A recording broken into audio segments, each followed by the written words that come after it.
Good morning. So last class में we started with the next chapter called breathing and exchange of gases. उसके अंदर अभी हम थोड़ा सा इंट्रोडक्शन देख रहे थे, फिर हमने कुछ अलग अलग तरह के रेस्पिरेटरी पिगमेंट्स डिस्कस किए। अब रेस्पिरेटरी पिगमेंट्स में हमारा जो मेन पिगमेंट था जो हमारे बॉडी में है वो है हीमोग्लोबिन, और हमने डिस्कस करा कि हीमोग्लोबिन फेरस स्टेट में रहना चाहिए और हर हीमोग्लोबिन कैरी करता है 4 O2 मॉलिक्यूल्स, या मैं कहूँ 8 O एटम्स कैरी करता है। और हमने कहा कि अगर फेरस से फेरिक कंडीशन आ गई तो वो O2 कैरी नहीं करेगा, और CO मोनोऑक्साइड में और ऑक्सीजन के बीच में सेम बाइंडिंग साइड यानी कि हीम पार्ट के लिए कंपटीशन होता है, और मोनोऑक्साइड हीमोग्लोबिन से 200 टाइम्स ज़्यादा एफिनिटी रखता है जुड़ने की एज कंपेयर टू ऑक्सीजन। तो इसीलिए एक इंसान मैक्सिमम अपनी बॉडी में 0.7 से 0.9% लेवल्स ऑफ मोनोऑक्साइड टॉलरेट कर सकता है, उसके बाद वो टॉलरेट नहीं कर पाएगा and can die. Death can occur as a result of carbon monoxide poisoning. ठीक है, तो ये सब हमने लास्ट क्लास तक डिस्कस कर लिया था। अब हम अपना रेस्पिरेटरी सिस्टम शुरू करेंगे। उससे पहले हम बाकी सब फाइलम्स में थोड़ा सा एक रफ आइडिया ले लेते हैं क्या क्या प्रेजेंट है। तो लिखो एक next topic,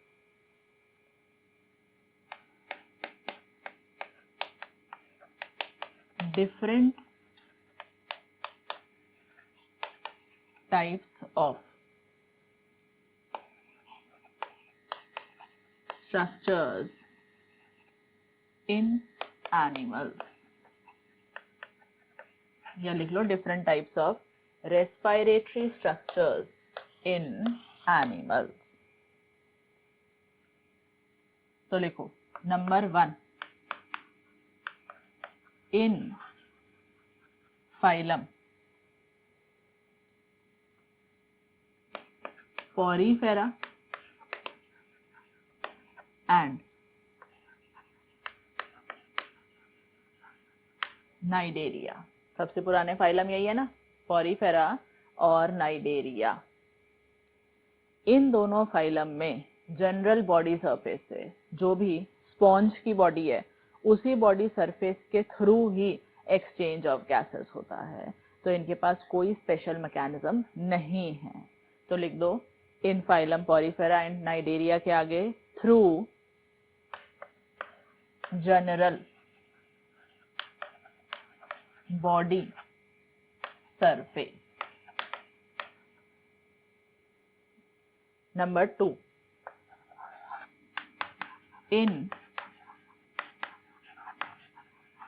platyhelminthes and nematoda।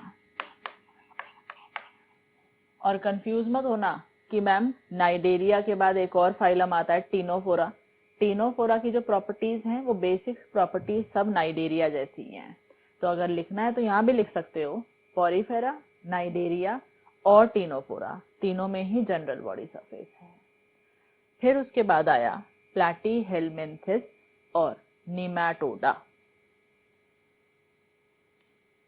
प्लैटीहेलमिन्थिस और निमैटोडा, इनके अंदर या तो जनरल बॉडी सरफेस से होगा, लेकिन इन दोनों फाइलम में आप रियलाइज करोगे आगे जब भी एनिमल किंगडम आएगा कि इन दोनों के अंदर बहुत सारे पैरासाइट्स हैं, और जो पैरासाइट्स होते हैं वो एनारोबिक नेचर के होते हैं।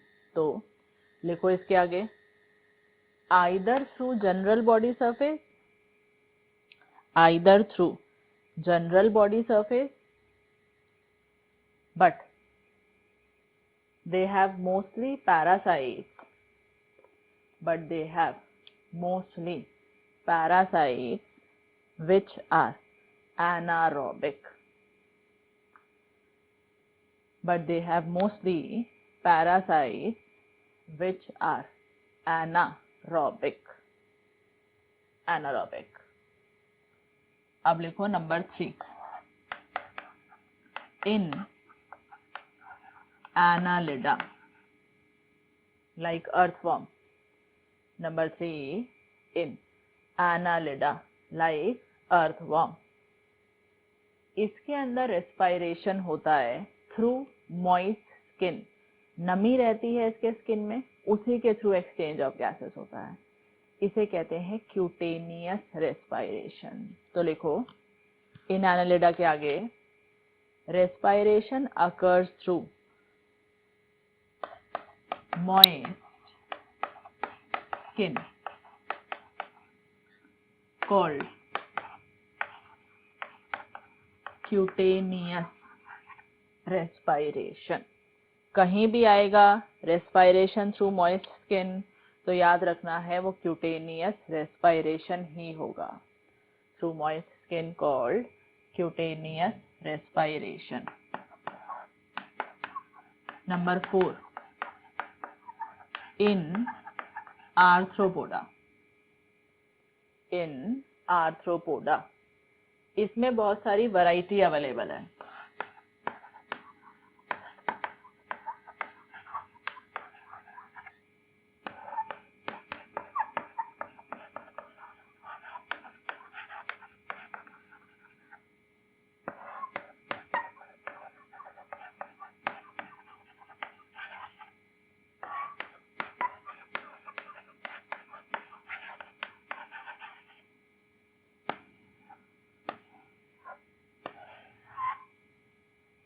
देखो सबसे पहले इनके बॉडी सरफेस पर गिल्स हो सकते हैं। जैसे गिल्स होते हैं मेनली जो ट्रू गिल्स हैं वो हम फिशेस में पढ़ते हैं, पाइसेस में, लेकिन इनके बॉडी सरफेस पे गिल्स हैं जैसे कि प्रॉन के अंदर होते हैं। तो लिखो इन आर्थ्रोपोडा सबसे पहले different types, surface gills, example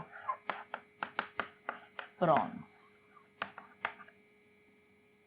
फिर ट्रेकियल सिस्टम, ये आप डिटेल में पढ़ोगे कॉकरोच के अंदर। तो ट्रेकियल सिस्टम में लिखो example insect like cockroach. Tracheal system example insect like cockroach.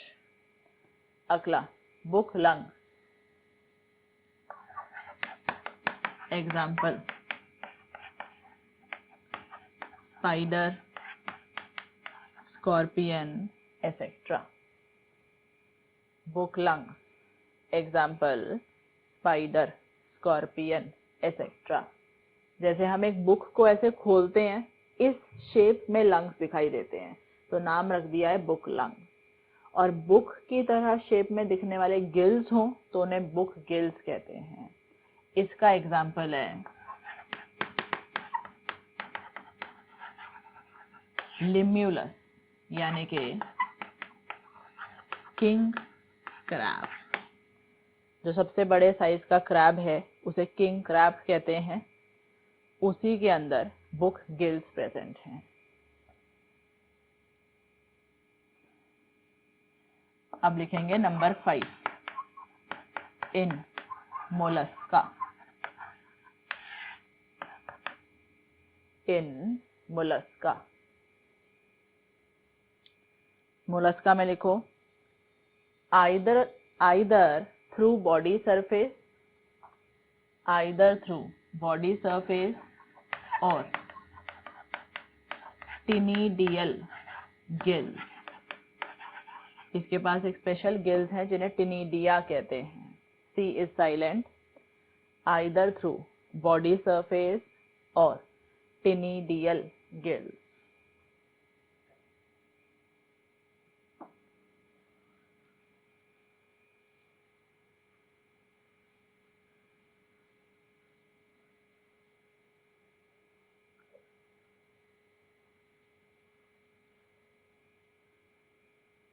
Mollusca के बाद नेक्स्ट फाइलम आता है Echinodermata. Number 6, in Echinodermata.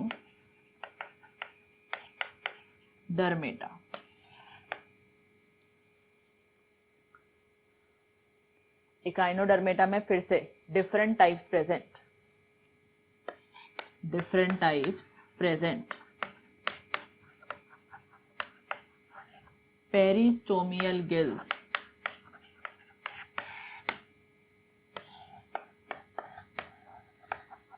Dermal papulae.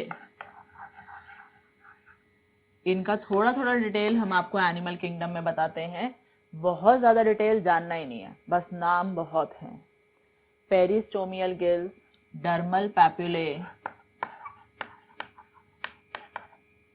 Genital बर्से,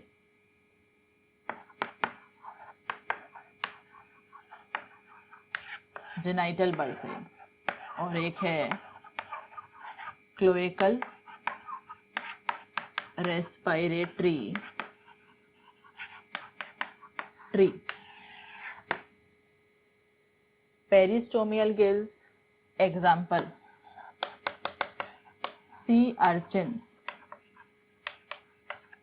dermal papulae example starfish, genital bursae example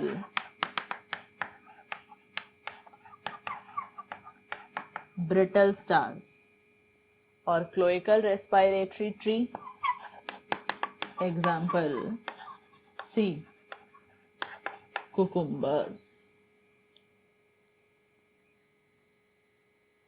so peristomial gills example है sea urchin, dermal papulae example है starfish, genital bursae example brittle star, और cloacal respiratory tree example sea cucumber.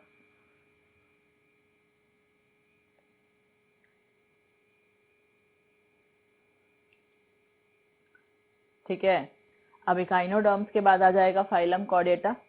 Phylum Chordata में जो fishes हैं दे respire through gills, और gills के through respiration को branchial respiration कहते हैं। और उसके बाद से लेकर के शुरू हो गया respiration with help of lungs. हालांकि फ्रॉग में लंग्स तो हैं, लेकिन लंग्स बहुत काम के नहीं हैं उसके, तो फ्रॉग मॉइस्ट स्किन से ही रेस्पायर करता है, जिसे हम क्यूटेनियस रेस्पायरेशन कहते हैं।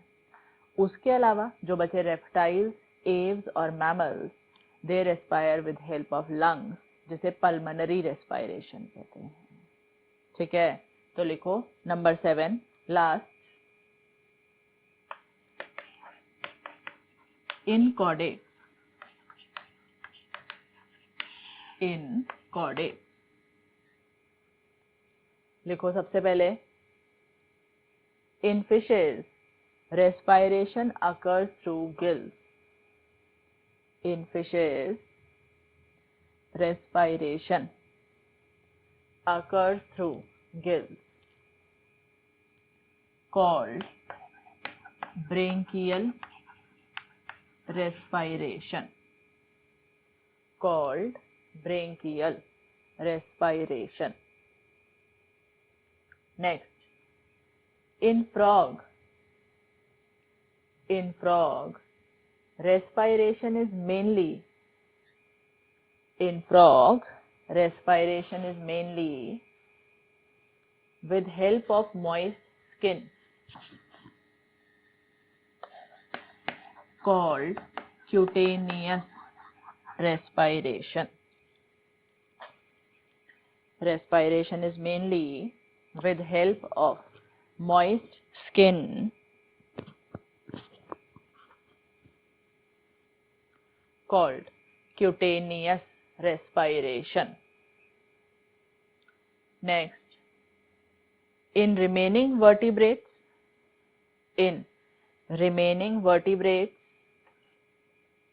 that is reptiles, aves and mammals,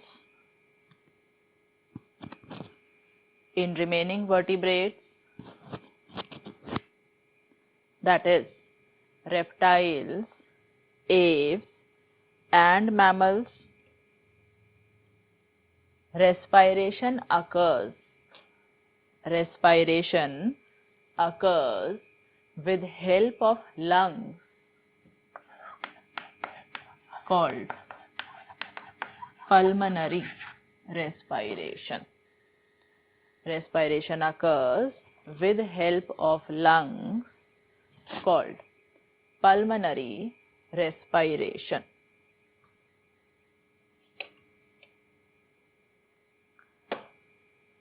ठीक है, तो अब हम स्टार्ट करेंगे human respiratory system.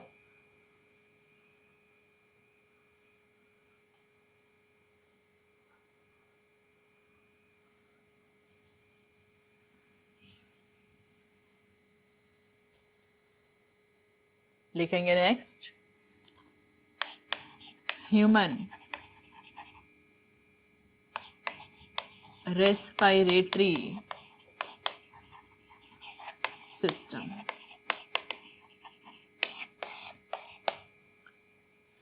Human respiratory system. तो जो हमें जनरल बातें डिस्कस करनी थी वो हमने खत्म कर ली. अब हम ह्यूमन फिजियोलॉजी पढ़ रहे हैं, हम डिटेल में ह्यूमन रेस्पिरेटरी सिस्टम देखेंगे. तो सुनो पहले ध्यान से, फिर लिखेंगे.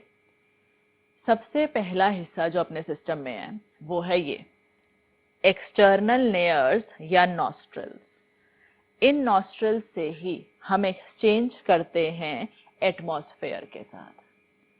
ये जहां ओपन हो रहे हैं, ये जो नाक के अंदर है, इसे हम नेजल कैविटी कहते हैं. तो मैं ऐसा कह सकती हूँ, नेजल कैविटी की जो एक्सटर्नल ओपनिंग्स हैं इनका नाम क्या है?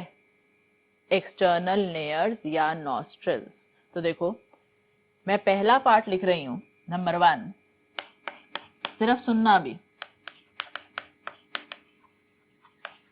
एक्सटर्नल लेयर्स या नॉस्ट्रल्स. अगर मैं नोज का एक फ्रंट व्यू बनाऊं,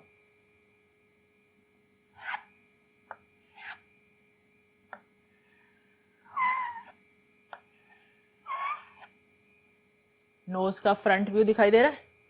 ये जो एक्सटर्नल ओपनिंग्स हैं इस कैविटी की, इन्हीं का नाम है एक्सटर्नल लेयर्स या नॉस्ट्रल्स. तो ये मैंने मार्क कर दिए नॉस्ट्रल्स. दैट मीन्स जो सेकंड पार्ट है, इस सेकंड पार्ट का नाम है, सुनना अभी पहले,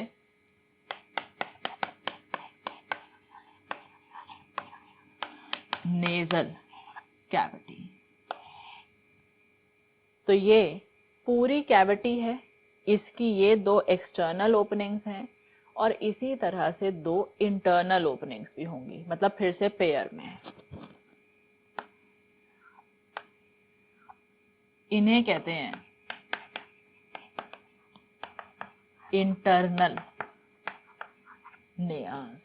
दैट मीन्स जो थर्ड पार्ट होगा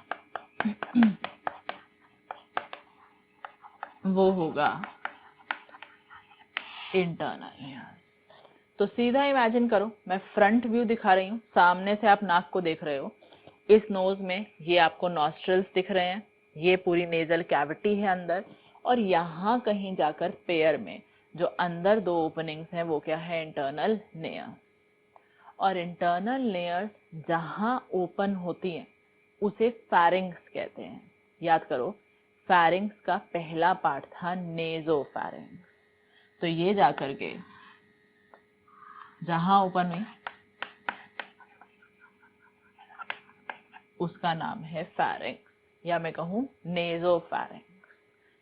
तो ये हमें आगे लंबी कहानी समझनी है. अभी हमें एक्सटर्नल और इंटरनल लेयर समझ आ गया. ठीक, सुन लो पहले पूरा, फिर लिखेंगे. अब ये जो पूरी नेजल कैविटी है, इस कैविटी को अंदर ही अंदर बीच में पार्टीशन किया हुआ है. बाहर से तो मुझे एक ही नोज दिख रही है, लेकिन अंदर से मुझे पता है जहां ये लाइन जा रही है वहां अंदर एक पार्टीशन हुआ हुआ है. वो पार्टीशन हुआ हुआ है एक हाइलिन कार्टिलेज से. कार्टिलेज एक ऐसा टिश्यू होता है जो ना बहुत रिजिड है ना बहुत सॉफ्ट है, सेमी रिजिड है, सेमी फ्लेक्सिबल भी है. तो नाक देखते हैं, हड्डियां भी हैं, स्किन भी है, कार्टिलेज भी है. तो देखो इस तरह से ये पार्टीशन है. इसे कहते हैं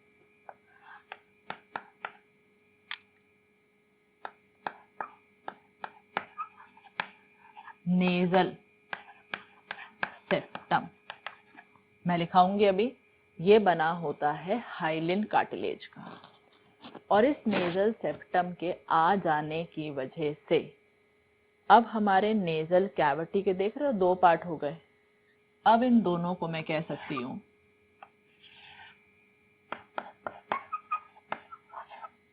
नेजल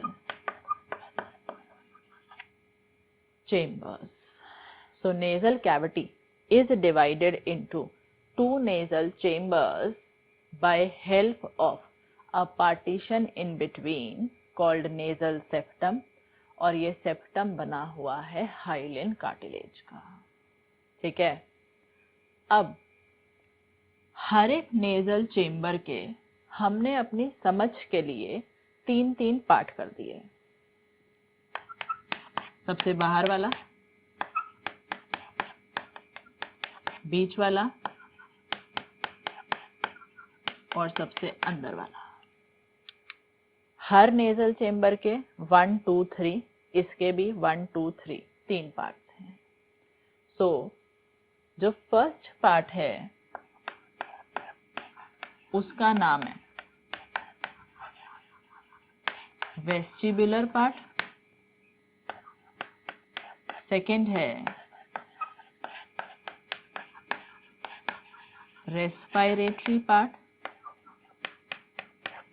और थर्ड है olfactory part.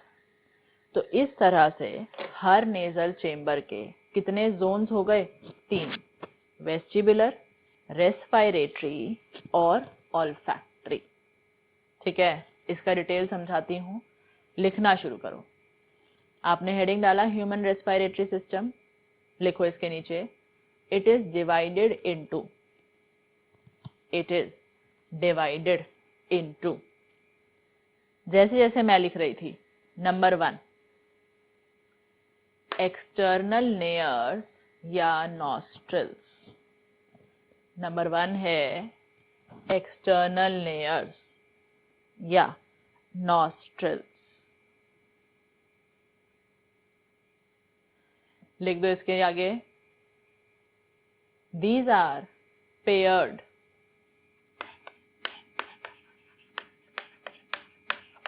comma external openings of nasal cavity. These are paired external openings of nasal cavity, comma which help in making contact with atmosphere, which help in making contact with atmosphere।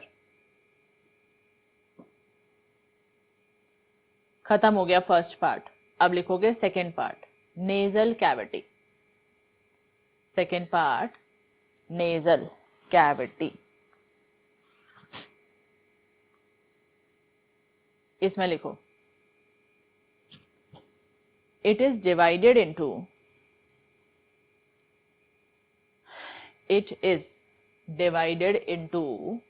two nasal chambers.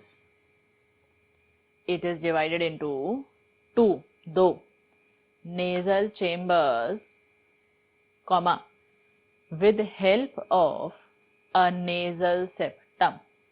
ये लिखा है with help of a nasal septum। Nasal septum के bracket में लिखना, nasal septum के bracket में made up of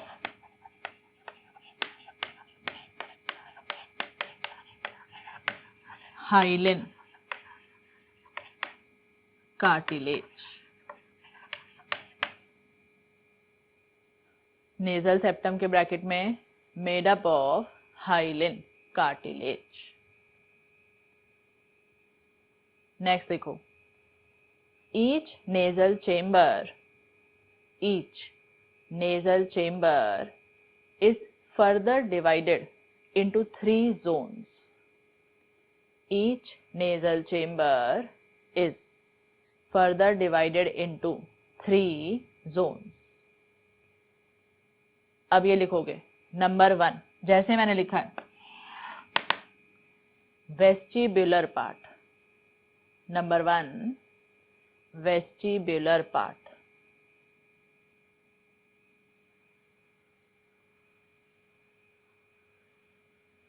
चलो देखो यहां पर साथ साथ लिखते हैं. वेस्टिब्युलर पार्ट मतलब ये वाला पार्ट, सबसे बाहर वाला दोनों तरफ.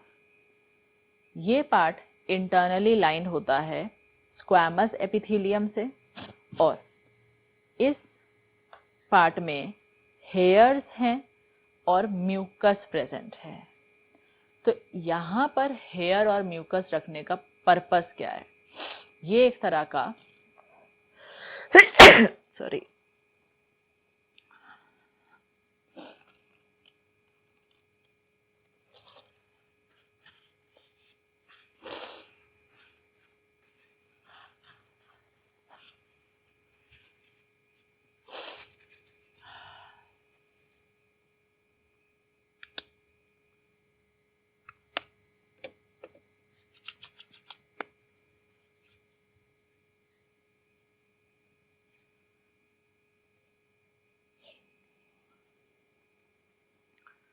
Excuse me.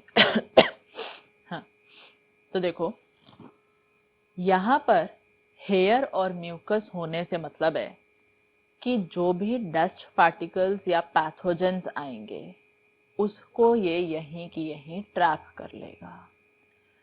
तो हेयर और म्यूकस जहाँ प्रेजेंट है, जो एक एयर फिल्टर के जैसे बिहेव कर रहा है, और वो हवा के पैथोजेंस को और डस्ट पार्टिकल्स को पकड़ के अंदर जाने से रोकेगा, उसका नाम है वेस्टिबुलर पार्ट. ठीक. अब मेन कहानी यहां से शुरू होती है, रेस्पिरेटरी पार्ट से. इस रेस्पिरेटरी पार्ट में जो सेंटर में है, इंटरनल लाइनिंग है स्यूडोस्ट्रैटिफाइड सीलिएटेड कॉलमनार ग्लैंडुलर एपिथेलियम की. नाम मैं लिखा दूंगी अभी. इसके अंदर ग्लैंड्स हैं. उन ग्लैंड का नाम है म्यूकस सेल्स, जो सिक्रीट करते हैं म्यूकस. तो हेयर और म्यूकस वेस्टिबुलर पार्ट में थे, लेकिन mucus secreting cells respiratory part में है. तो हेयर और म्यूकस ट्रैप करते हैं डस्ट को यहाँ, लेकिन म्यूकस बन के यहाँ से आता है.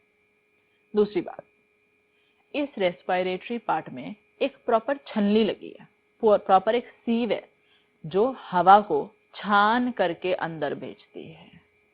दैट मीन्स जो डस्ट और पैथोजन ये पकड़ सकता था पकड़ लिया. अब जो छोटे छोटे पैथोजन पकड़ में नहीं आए वो यहाँ पहुंचे. अब यहाँ से वो छलनी छान करके ही हवा को आगे भेजेगी. मतलब यहाँ से पैथोजेंस का क्रॉस करके जाना बहुत डिफिकल्ट है, लेकिन जिन पैथोजेंस का, यानी कि बैक्टीरिया, वायरसेस, कुछ भी, जिनका साइज इस छलनी के, इस सीव के साइज से, डायामीटर से भी छोटा है, वो यहाँ से बच के निकल जाते हैं.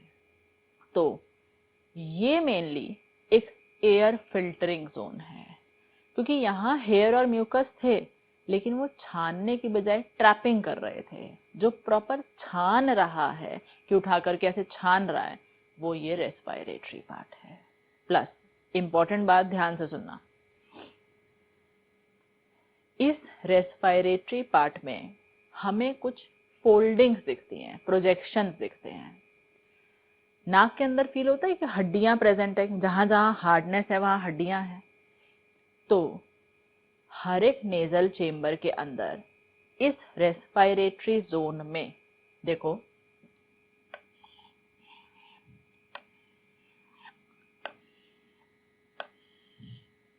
इस तरह से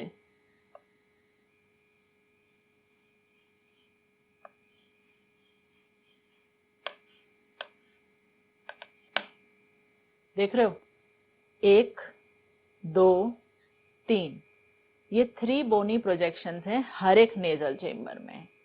इन बोनी प्रोजेक्शंस को कहते हैं टर्बिनल्स। सब लिखाऊंगी मैं, अभी सिर्फ सुनना है, या कॉन्के। ये टर्बिनल्स या कॉन्के रेस्पिरेटरी पार्ट में बनते हैं बाय फोल्डिंग्स ऑफ बोन। यहाँ जो हड्डी है वो हड्डी सीधा रहने की बजाय ऐसे ऐसे करके फोल्ड हो जाती है, और फोल्ड का नाम है टर्बिनल्स या कॉन्के। तो अक्सर पेपर में पूछा जाता है कि रेस्पिरेटरी पार्ट के क्या क्या फंक्शंस हैं। तो आप कहते हो it is air filtering zone and it helps in air conditioning। अब ये कंडीशनिंग का क्या मतलब है? जो भी हवा हम बॉडी के अंदर भेजना चाहते हैं, हमें उसे ह्यूमिडिफिकेशन करना पड़ता है, ह्यूमिडिफाई करना पड़ता है। मतलब ना तो उसमें मॉइस्चर ज्यादा होना चाहिए, ना कम होना चाहिए। दूसरा, हमें उस हवा को वार्म रखना है। जैसे कि अभी गर्मी है, ठीक है, जरूरत नहीं है। ठंड होगी तो हमें वार्म एयर चाहिए। तो हमें एयर वार्म चाहिए, सही मॉइस्चर में चाहिए, और सही टेम्परेचर पे चाहिए। कभी ठंडी हवा है, कभी गर्म हवा है, कभी एसी की है, कभी धूप में निकल गए, लू चल रही है उसकी है, लेकिन हमारा बॉडी टेम्परेचर तो हर वक्त 37 ही रहता है ना। तो ओवरऑल हवा को हमारे हिसाब से मॉडिफाई करके, कंडीशनिंग करके भेजा, उसी को एयर कंडीशनिंग कहते हैं। और ये काम होता है रेस्पिरेटरी पार्ट में। और ये काम तब हो पाया जब ये फोल्ड बने। इन फोल्ड के बनने से बढ़ गया सरफेस एरिया। वरना सोचो, हवा आ रही थी, हवा एकदम से निकल जाती, रुकती क्यों यहाँ पर? क्योंकि सरफेस एरिया कम था। अब हवा यहाँ रुक रही है, धीरे धीरे जा रही है, तो टाइम मिल गया हवा का ह्यूमिडिफिकेशन यानी कि मॉइस्चर मेंटेन करने का, गर्मी है ठंड है उस हिसाब से टेम्परेचर एडजस्ट करने का। तो ओवरऑल हमें हवा को जैसे अपने हिसाब से करना था, वो करने के लिए इस जोन का सरफेस एरिया ज्यादा चाहिए था। और सरफेस एरिया बढ़ाने के लिए यहाँ पर जो हड्डी है वो हड्डी फोल्ड हो जाती है, और उन फोल्डिंग्स का नाम क्या है? टर्बिनल्स या कॉन्के। सारी कहानी क्लियर है? ये सारी बात मैंने आपको कौन से जोन में समझाई है? Respiratory zone. तो पहले थोड़ा लिखते हैं, ये बनाना अभी आखिर में। तो आपने क्या लिखा अभी? Each nasal chamber is divided into 3 main zones. Number 1 क्या लिखा? Vestibular part. लिखो इसके आगे, वेस्टिबुलर पार्ट के आगे लिखो, this is the outer most zone, this is the outermost zone which consists of, vestibular part में this is the outermost zone which consists of short hairs plus mucus, which consists of short hairs plus mucus, comma, so they help to trap, TRAP, so they help to trap any dust particles or pathogens present in air. So they help to trap any dust particles or pathogens present in air। ठीक है, trap any dust particles or pathogens present in air। अब लिखो ऐसे जैसे मैं लिखवा रही थी। Second part, respiratory part. Second है रेस्पिरेटरी पार्ट। लिखो इसमें सबसे पहले रेस्पिरेटरी पार्ट में internally lined by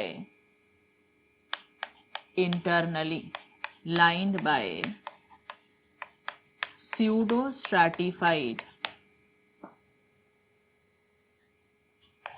ciliated columnar glandular epithelium।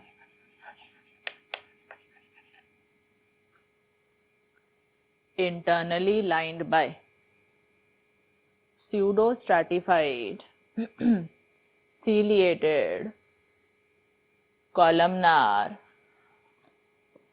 glandular epithelium।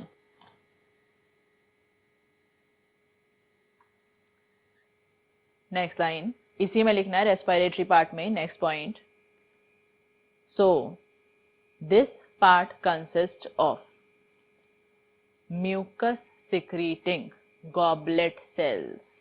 याद है ना spelling? So this part consist of mucus secreting goblet cells। Next, it functions as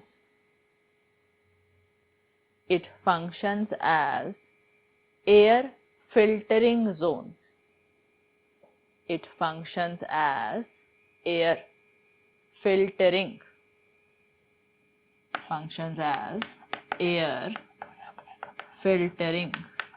zone। समझ जाओगे इससे मतलब इसने हवा को फिल्टर किया, छानने का काम किया। Next line, it also helps in air conditioning. इसे हाईलाइट करना, it also helps in air conditioning.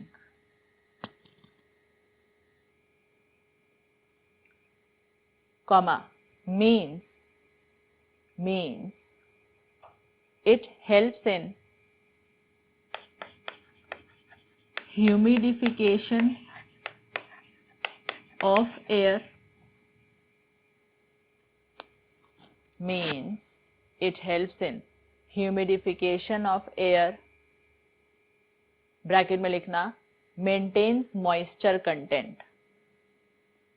Repeat कर रही हूं, it also helps in air conditioning, comma means it helps in humidification of air, bracket में maintains moisture content, bracket बंद, comma also maintains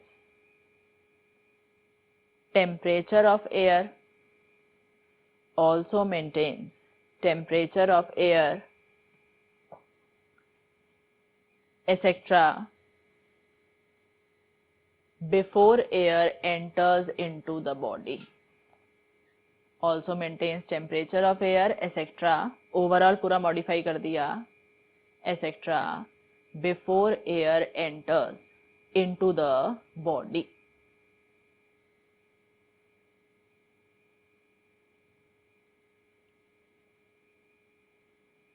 अब इसी के नीचे 4 लगा के लिखो, इसी के नीचे 4 लगा के एक point, each nasal chamber has 3 bony projections called, each nasal chamber has 3 bony projections called turbinals या concave। each nasal chamber has 3 bony projections called turbinals या concave, comma, which have role in conditioning of air, which have role in conditioning of air. Bracket में लिख देना by increasing surface area, by increasing surface area, which have role in conditioning of air, bracket में by increasing surface area. ये वाला जो diagram है वो इसके साथ ही बना दो, ये वाला, सिर्फ ये वाला, अभी इसको छोड़ दो, ये वाला डायग्राम इसी के साथ दिखा देंगे।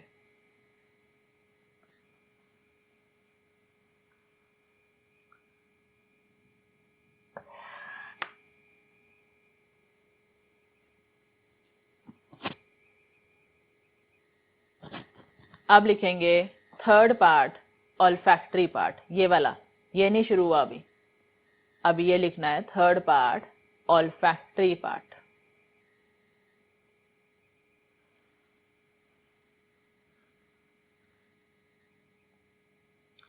देखो अब यहाँ पर ऑल्फैक्शन का मतलब होता है स्मेल, तो ये जो सबसे आखिरी वाले पार्ट हैं इनका काम रहेगा स्मेलिंग का। तो इसमें हेयर और म्यूकस था, इसने छाना और कंडीशनिंग करी, और ये अब जो भी हवा के साथ आएगा उसे स्मेल कर लेगा।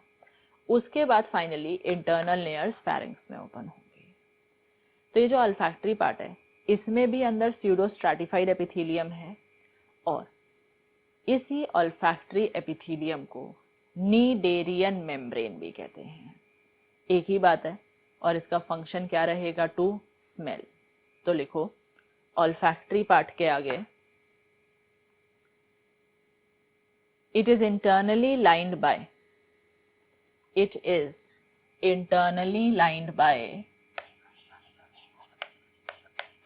olfactory epithelium. It is internally lined by olfactory epithelium. That is a type of pseudo stratified ciliated columnar epithelium. That is a type of pseudo stratified ciliated columnar epithelium.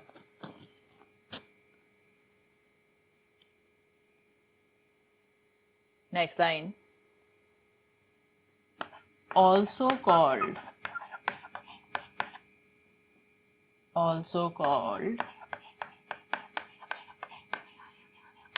Cnidarian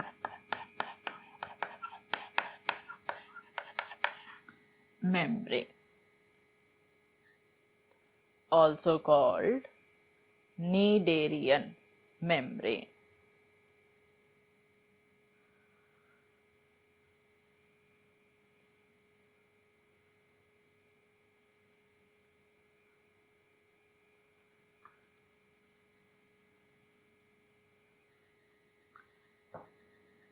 लिख लिया इसको। अब इस epithelium का structure देखेंगे। देखो यहाँ पे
देखो, मैंने इस ऑल्फैक्टरी एरिया को क्रॉस सेक्शन काट के देखा तो मुझे इस तरह से कुछ स्ट्रक्चर दिखाई दिया। ये हैं ऑल्फैक्टरी रिसेप्टर सेल्स या इन्हें कीमो रिसेप्टर सेल्स कहते हैं। यही सेल्स हैं जिनके ऊपर आकर के केमिकल अटैच होगा। तो जो भी हवा के साथ केमिकल गया वो केमिकल यहाँ जाकर के अटैच हो गया, लेकिन ये सेल्स तब तक एक्टिवेट नहीं होंगे, मतलब ये तब तक नहीं समझ पाएंगे केमिकल है जब तक कि वो केमिकल किसी चीज में, किसी एक फ्लूइड में घुलता नहीं है। जैसे याद है, खाना जब सलाइवा में घुला था तो हमें समझ में आया था कि हाँ कुछ है टेस्ट करने वाला। अब ऐसे ही कुछ स्मेल करने वाला है, वो भी तभी पता चलेगा जब ये केमिकल फ्लूइड में डिसॉल्व होगा। तो इन ऑल्फैक्टरी रिसेप्टर सेल्स के ऊपर एक फ्लूइड सिक्रीट करके डालना काम है इन सेल्स का, बोमैन्स सेल का। तो Bowman's cell secrete a fluid and release over the chemoreceptor cells, and then the chemical dissolves into this fluid. जब केमिकल फ्लूइड में डिसॉल्व हुआ, ये दोनों सेल्स एक्टिव हो गए और इन्होंने एक्शन पोटेंशियल जनरेट किया। ये क्या होता है? बस एक सिग्नल है, एक तरीका है ब्रेन तक पहुंचाने का कि भाई हम कुछ सिग्नल दे रहे हैं, समझो कि ये क्या केमिकल है। तभी तो हम नाक को सेंस ऑर्गन कहते हैं, सेंसेशन पहुंचाएगा। तो यहाँ से सिग्नल जाएगा ब्रेन के पास और फिर परसेप्शन ऑफ स्मेल ब्रेन करेगा। तो मैकेनिज्म कुछ ऐसा होगा, नाक से कुछ घुसा, इस हिस्से के अंदर जो ऑल्फैक्टरी रिसेप्टर सेल हैं वहां जाकर वो केमिकल स्टिक हो गया। इस केमिकल को डिसॉल्व करने के लिए फ्लूइड इन्होंने भेजा, केमिकल डिसॉल्व हुआ, ये सेल्स समझ गए कुछ आया है और उसको एक नर्व इम्पल्स बना करके भेज दिया इन्होंने ब्रेन के पास। अब ब्रेन करेगा परसेप्शन ऑफ स्मेल। और जब हमें जुकाम होता है तभी बोमैन सेल खराब हो जाते हैं। अब फ्लूइड नहीं बनेगा तो कुछ भी हम स्मेल कर रहे हैं हमें पता ही नहीं चल रहा, क्योंकि किसने सिग्नल भेजा ही नहीं ब्रेन को, कीमो रिसेप्टर सेल ने। क्योंकि ये तब तक सिग्नल नहीं भेजेगा जब तक कि केमिकल डिसॉल्व नहीं होता। और डिसॉल्व करने का फ्लूइड कौन बनाता है? Bowman cell. तो नहीं पता चल रहा। और इन दोनों सेल्स का रिपेयर एंड रीजनरेशन करने वाला कौन सा सेल है? Supporting cell. तो ये मैंने आपको टीएस क्रॉस सेक्शन समझाया ऑल्फैक्टरी एपिथेलियम का। ठीक, तो वहीं पर उसी के नीचे ऑल्फैक्टरी पार्ट के नीचे ही लिखो, एक नोट लिखो, नोट में TS of olfactory epithelium, TS of olfactory epithelium।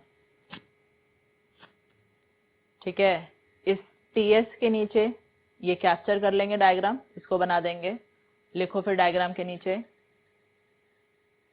this epithelium consists of, this epithelium consists of number 1 olfactory receptor cells या chemoreceptor cells। number 1 olfactory receptor cells या chemoreceptor cells। लिखो इसके आगे, these cells receive the chemical to be smelled, these cells receive the chemical comma to be smelled। So when the chemical dissolves in some fluid, so when the chemical dissolves in some fluid, comma, then these cells become active, then these cells become active, comma, generate nerve impulse,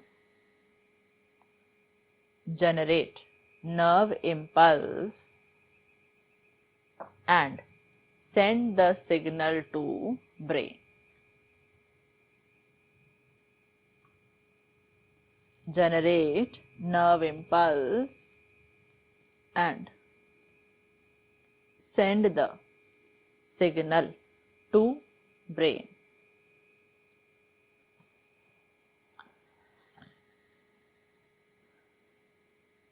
ठीक है, तो मैं repeat कर रही हूँ. Olfactory receptor cells के आगे क्या लिखना है? These cells receive the chemical, comma, to be smelled. So, when chemical dissolves in some fluid,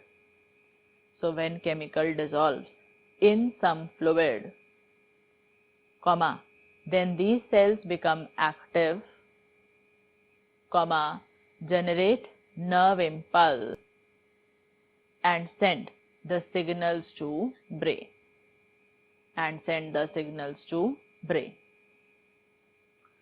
अब लिखो नंबर 2. Bowman's cells. नंबर 2 है Bowman's cells. इसके आगे लिखो these cells secrete the fluid.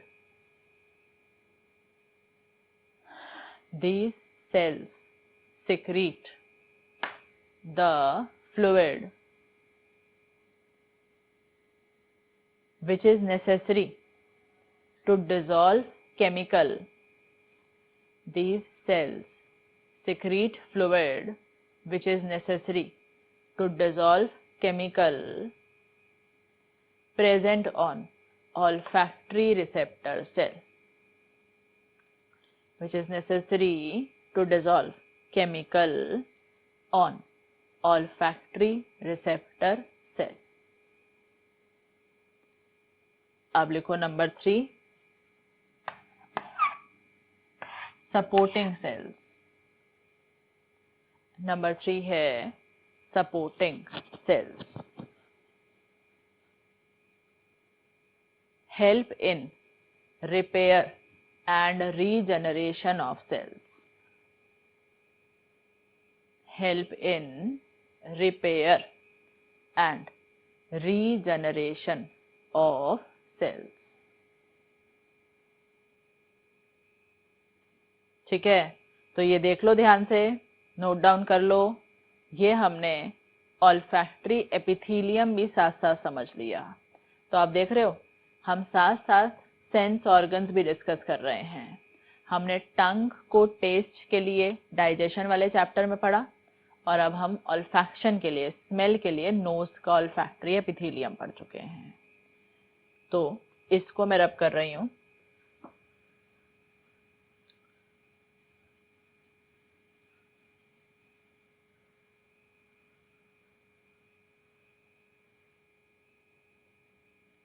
तो देखो नंबर 1 एक्सटर्नल लेयर्स हो गया, नंबर 2 नेजल कैविटी हो गया. अब नंबर 3 लिखना है इंटरनल लेयर्स. नंबर 3 है इंटरनल लेयर्स. लिखो इसके आगे these are paired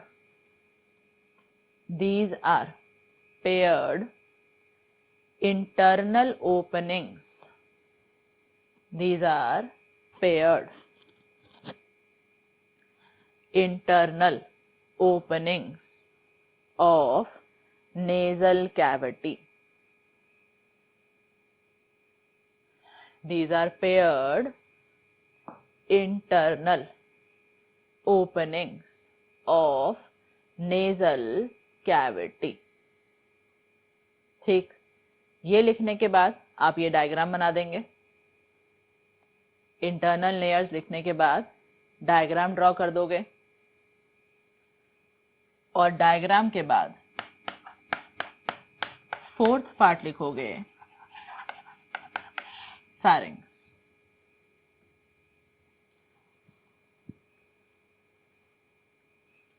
फैरिंग, हाँ जी। तो फिलहाल मैं सिर्फ इतना बता रही हूँ जो लास्ट चैप्टर डाइजेशन में आप पढ़ चुके होते हैं। फैरिंग्स is a common passage for food and air.